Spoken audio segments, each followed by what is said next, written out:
Capsicum tomato curry అండి. Best vegetarian curry అని అయితే చెప్పచ్చండి. టేస్ట్ అయితే చాలా బాగుంటుంది. వెజిటేరియన్స్కే కాదండి, నాన్ వెజిటేరియన్స్ కూడా ఈ కర్రీ తిన్న తర్వాత క్యాప్సికమ్ ఫ్యాన్స్ అయితే అయిపోతారు. చాలామందికి క్యాప్సికమ్ అంటే ఇష్టం ఉండదు.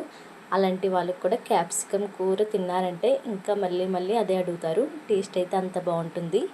ముందుగా మన ఛానల్ ఇంకా ఎవరైతే సబ్స్క్రైబ్ చేసుకోలేదో ప్లీజ్ సబ్స్క్రైబ్ చేసుకోండి. ఇప్పుడు ప్రాసెస్లోకి వెళ్ళిపోదామా.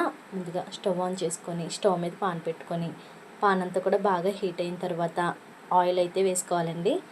ఆయిల్ అంతా కూడా బాగా వేడిగా అయిన తర్వాత ఉల్లిపాయ ముక్కలు, టమాటో ముక్కలు, పచ్చిమిరపకాయ ముక్కలు, కరివేపాకు ఒకదాని తర్వాత ఒకటి బాగా రోస్ట్ అయ్యేంత వరకు ఫ్రై చేసుకోవాలి.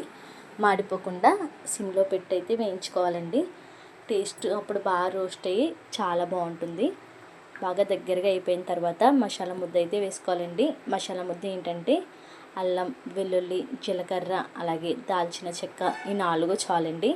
మెత్తగా పేస్ట్గా చేసుకొని ఈ ఉల్లిపాయలు బాగా రోస్ట్ అయ్యాయి కదండి, ఇందులో వేసుకొని పచ్చివాసనతో కూడా పోయేంత వరకు అయితే ఫ్రై చేసుకోవాలండి. మసాలా వాసన అనేది తెలియకూడదు. టేస్ట్ అప్పుడు చాలా బాగుంటుంది.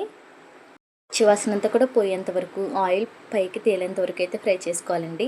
ఇలా ఆయిల్ పైకి తేలుతున్నప్పుడు క్యాప్సికమ్ ముక్కలని చిన్న చిన్న ముక్కలుగా అయితే కట్ చేసుకోవాలి.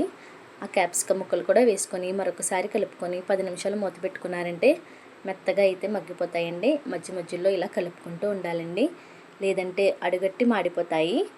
తర్వాత అందులో మీకు ఎంత కారం అయితే సరిపోతుందో అంత కారం అయితే వేసుకోవాలండి.